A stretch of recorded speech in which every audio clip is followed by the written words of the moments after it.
ला ला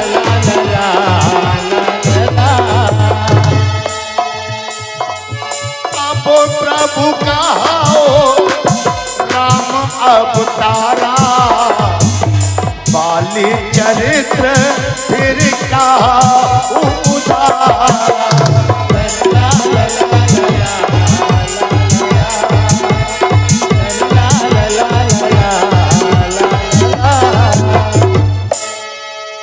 अब ये कथा सुनाइए कि राम जी का अवतार अयोध्या में कैसे हुआ है। सुखदेव जी कहते हैं राजा परीक्षित,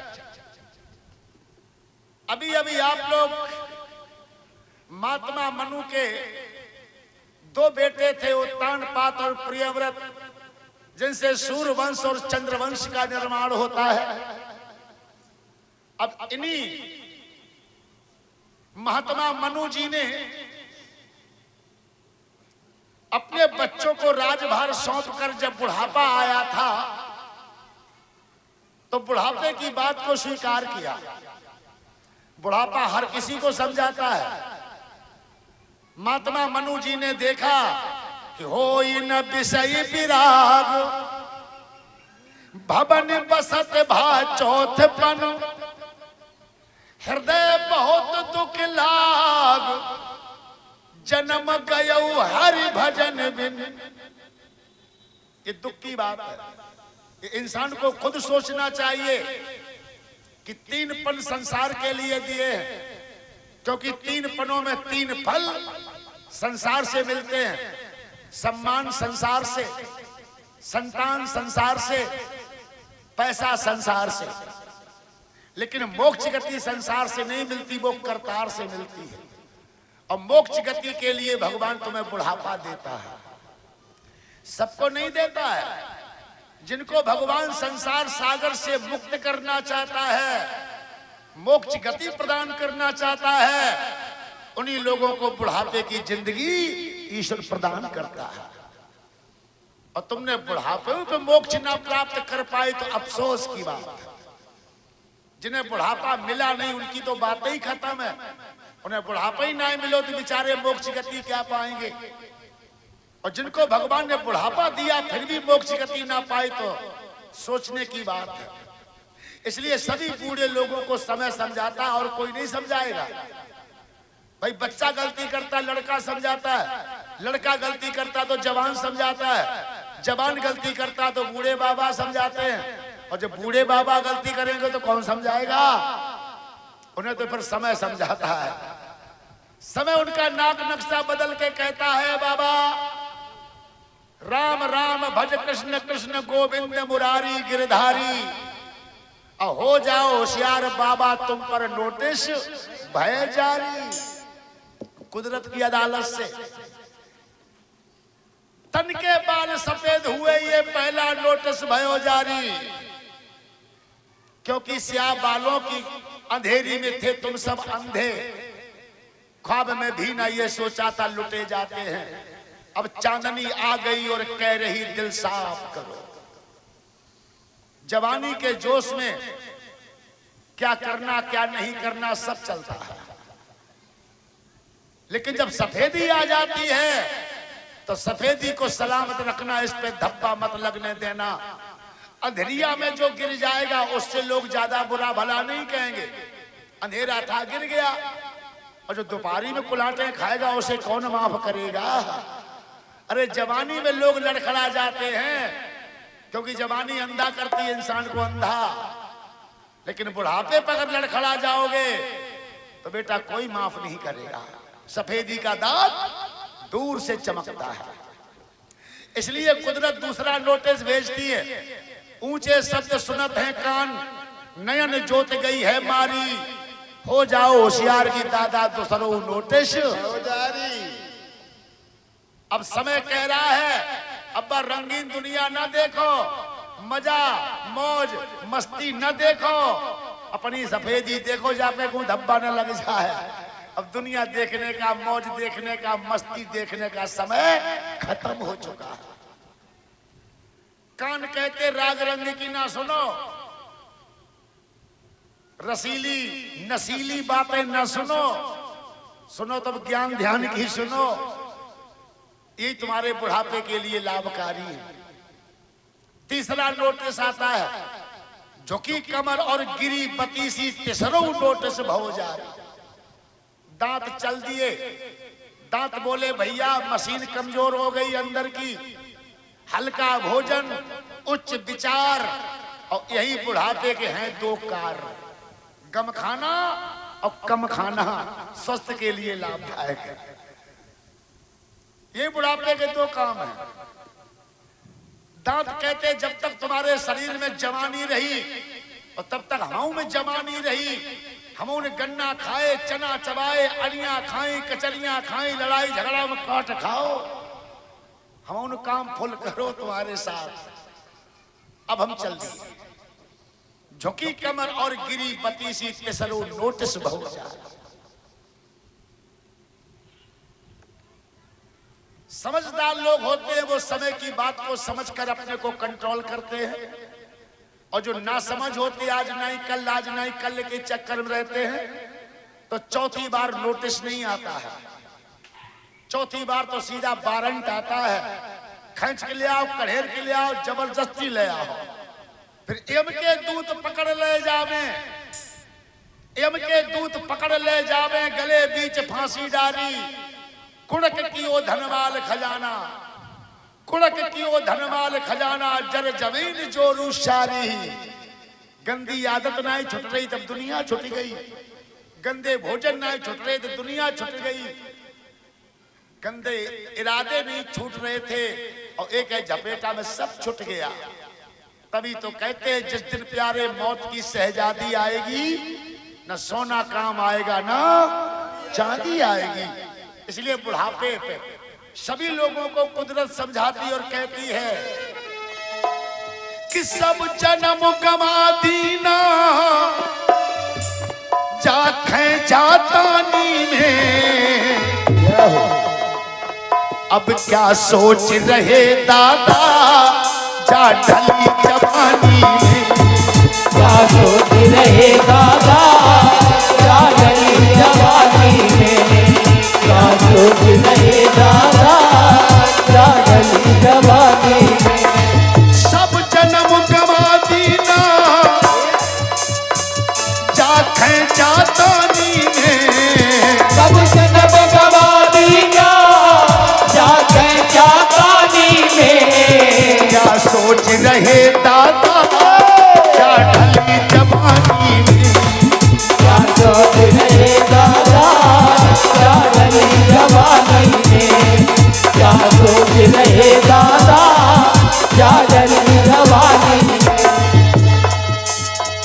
तू कहता मेरा मेरा अब कुछ भी नहीं यहाँ तेरा, तू कहता मेरा मेरा यहाँ कुछ भी नहीं अब तेरा। तुम्हारा था जवानी तक तुम्हारा था, तुम्हारा घर है, तुम्हारा परिवार है, तुम्हारी खेती है, तुम्हारे बच्चे हैं, लेकिन बुढ़ापे में तुम्हारा कुछ नहीं है। अगर कोई बात कछु पूछ न आवे तो जय कहो भैया हमारी चलते नहीं लड़कन से पूछ ले हो। अब हमारी चलती नहीं, लड़कन से पूछो क्योंकि अब भी जिम्मेदार हो गए हैं। तभी तो कहा तू कहता मेरा मेरा अब कुछ भी नहीं यहाँ तेरा, तू कहता मेरा मेरा यहाँ कुछ भी नहीं अब तेरा। अब तो होगा प्यारे तेरा मरघट पे डेरा, अब तो होगा प्यारे तेरा मरघट पे डेरा, अब तो होगा प्यारे तेरा मरघट पे डेरा। सब जन्म गवा दीना करके शैतानी ने, सब जन्म गवा दीना करके शैतानी में, सब जन्म गवा दीना करके मनमानी ने, सब जन्म गवा दीना करके मनमानी में। क्या सोच रहे दादा क्या ढली जवानी में, क्या सोच रहे दादा जा ढली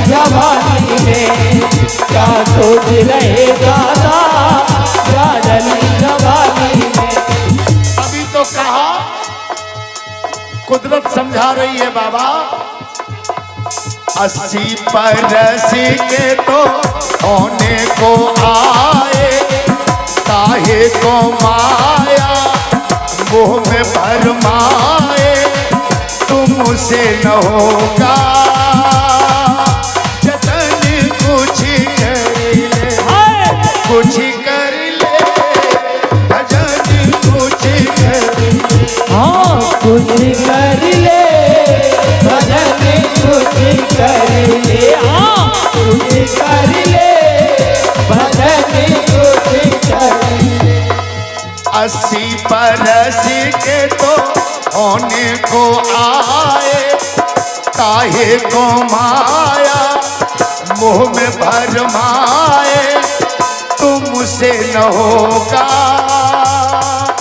मिलन कुछ कर ले, कुछ कर ले भजन कुछ कर ले, हाँ कुछ कर ले भजन कुछ कर ले, हाँ कुछ कर ले भजन कुछ कर ले। इस तरह से सभी बुजुर्गों को कुदरत समझाती है, बातें मत करिए, मुंह में डालो ताला और हाथ में पकड़ो माला। जपो राम सीता जो सुख चाहो भाई, और जाई के लिए तुमने जब बुढ़ापे की जिंदगी पाई। खाली बातों से दादा बात ना बनेगी बाबा, खाली बातों से दादा बात ना बनेगी बाबा, खाली बातों से दादा बात ना बनेगी बाबा। रब पूछेगा जतन कुछ कर ले, कुछ कर ले भजन कुछ कर ले। अरे कुछ कर ले भजन कुछ कर ले, हाँ कुछ कर ले जतन कुछ कर ले, कुछ कर ले जतन कुछ कर ले। हाँ कुछ कर ले जतन कुछ कर ले, हाँ कुछ कर ले भजन कुछ कर ले। हाँ कुछ कर ले भजन कुछ कर ले, हाँ कुछ कर ले जतन कुछ कर ले। इस तरह से मौत और मौका बार बार नहीं मिलता है। समय चूक फिर कहा पछताने, और कहा बरसा जब कृषि गाने। जीवन निकल गया तब जीने का ढंग आया, तो वह ढंग का रंग क्या रहा। जीवन निकल गया तब जीने का ढंग आया, तो कोई मतलब नहीं रहता उस ढंग का। सम्मा बुझ गई तब महफिल में रंग छाया, तो वह रंग का क्या मतलब रहा। जिनके लिए बिताई उम्र इंतजार में, मुद्दत के बाद आए मगर लुटती बहार में, तो क्या मतलब है। जरा देर पहले आते तो कुछ और बात थी, दुनिया ने दफन कर दिया मुझको मजार में। अब मरे हुए आदमी के आगे रोना चिल्लाना प्यार दर्शाना, ये सब बेकार की बात है। समय पे खेल करो तो अच्छी बात है, समय चूक पछताने का कोई लाभ नहीं। इसलिए बुढ़ापा मिला है मोक्ष गति पाने के लिए, तो मौके का लाभ लीजिए। महात्मा मनु जी से किसी ने नहीं कहा, समय ने कहा। उन्होंने समय की बात को समझा और तुरंत पत्नी को साथ में लेकर भजन करने चले गए। बरबस राज सुतही तब दीन्हा, और नारी समेत गबन बन कीन्हा। अपनी अर्धांगिनी के सहित डोकर डोकरी बड़े अच्छे लग रहे हैं। जोड़ी जोड़ी है यार, चाहे जवानी की जोड़ी हो चाहे बुढ़ापे की जोड़ी, कभी बुरी नहीं लगती। सूरज पर रोशनी कभी बुरी नहीं लगती, चंद्रमा पर चांदनी कभी बुरी नहीं लगती। ऐसे डोकर डोकरी जा रहे भगवान का ध्यान करने, अच्छे लग रहे हैं। पंथ जात सोहे मत धीरा, और ज्ञान भगत जन धर है शरीरा। ये लगता ज्ञान भक्ति साथ साथ जा रहे हैं। तीर्थों का राजा जो नीमसार है, नीमसार की पावन भूमि में जाते हैं, वहां की भूमि को प्रणाम करते हैं। फिर गोमती नदी में स्नान करते हैं। ब्रह्म ऋषि आकर के उनको दर्शन देते हैं। ब्रह्म ऋषियों ने कहा, हे राज ऋषि, तुम्हें भगवान से क्या चाहिए जो तुम घर द्वार छोड़कर भगवान के लिए आए हो? महात्मा जी ने कहा, हमें भगवान से कुछ नहीं चाहिए, भगवान ने बहुत कुछ दिया है। हम तो भगवान की सिर्फ सुंदरता देखना चाहते, भगवान के दर्शन करना चाहते। मिलेंगे? बोले बिल्कुल मिलेंगे, लेकिन ऐसे नहीं मिलेंगे। उल्फत नशे का जिस दिन, उल्फत नशे का जिस दिन सच्चा सरूर होगा, परमात्मा उसी दिन हाजिर जरूर। जब तक भक्ति का नशा नहीं चढ़ेगा, भगवान के दर्शन नहीं होंगे। और जब भक्ति का नशा चढ़ेगा तो भगवान तुम्हें तुम्हारे हर खेत में ही दर्शन देगा, कहीं नहीं जाना पड़ेगा। जहां तुम रहते भगवान के वही दर्शन होंगे। हर शय में उनकी सूरत, हर शय में उनकी सूरत उस दिन झलक पड़ेगी जिस दिन माया का पर्दा तेरे दिल से दूर होगा। परमात्मा उसी दिन हाजिर जरूर होगा। ऐसे ब्रह्म ऋषियों ने महात्मा मनु जी को समझाया और 12 अक्षर का मंत्र दिया भगवान का ध्यान करने के लिए। ओम नमो भगवते वासुदेवाय। ये जोड़ी का मंत्र है। जिनकी शादी नहीं हुई उनके मंत्र अलग हैं, जिनकी घरवाली खत्म हो चुकी है उनके मंत्र अलग हैं, और जिनकी जोड़ी सलामत है तो पूजा करने के लिए उनका मंत्र अलग है। ये दाम्पत्य जीवन का मंत्र ओम नमो भगवते वासुदेवाय। ये पति पत्नी दोनों एक साथ भगवान के चरणों में समर्पित होकर ज्यादा नहीं 7 बार जाप करें, 7 दिन नहीं कटेंगे, घर का माहौल ही बदल जाएगा, घर की रंगत बदल जाएगी। करके देखिए, दोनों पति पत्नी एक साथ भगवान के चरणों में समर्पित हो। प्रभु आपने जोड़ी बनाई, वो जोड़ी आपके चरणों में समर्पित। ओम नमो भगवते वासुदेवाय 7 बार जाप करने से 7 दिन नहीं कटेंगे, दिल दिमाग में खुशी की लहर, घर आंगन में खुशी की लहर आ जाएगी। करके देखिए।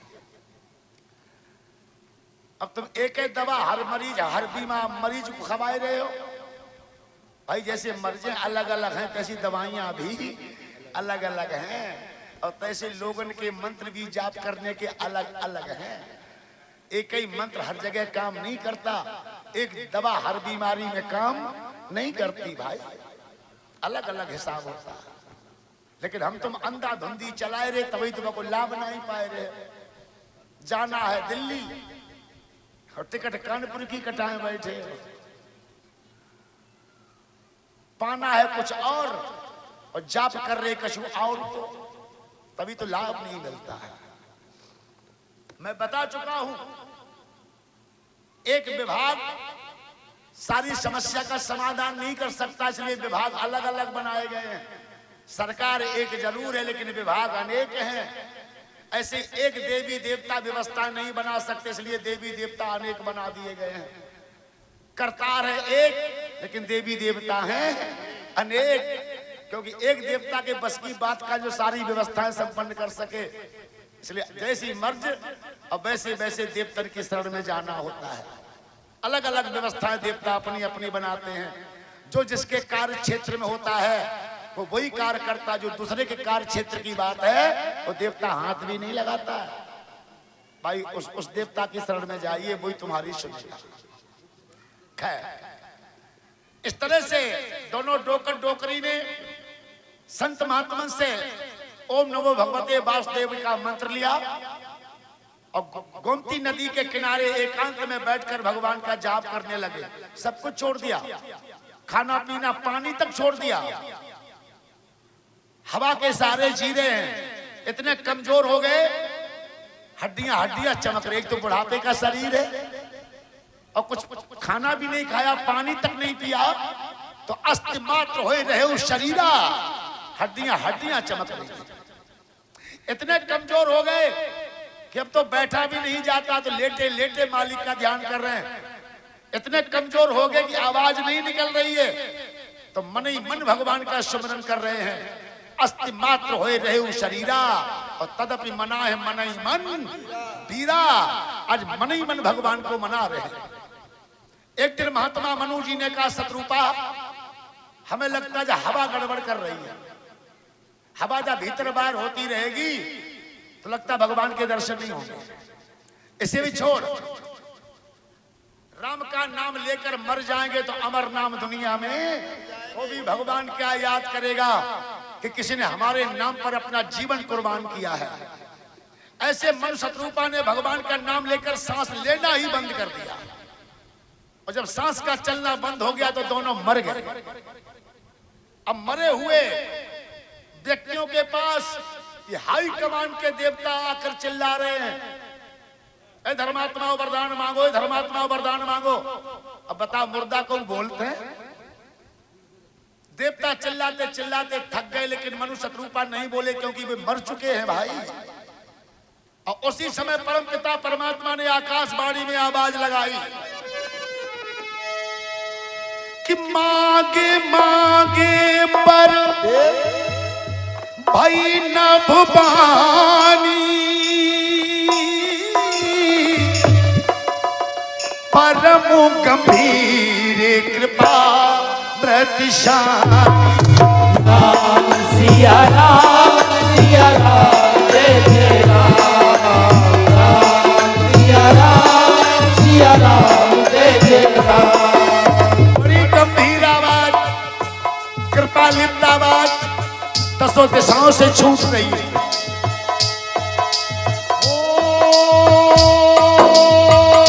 मांगे मांगे बर भाई नभ बानी, परम गंभीर कृपा प्रतिशानी। राम सिया राम जय जय राम, राम सिया राम जय जय राम। मरे हुए को जिंदा करने वाली प्रभु की आवाज, दुबले पतले शरीर को हष्ट पुष्ट बनाने वाली आवाज कानों द्वारा मनु शत्रुपा के हृदय में प्रवेश करता। मृतक जियावन गिरा सुहाई हो, श्रवण रंध्र होए जब उर आई। राम सिया राम जय जय राम, राम सिया राम जय जय राम।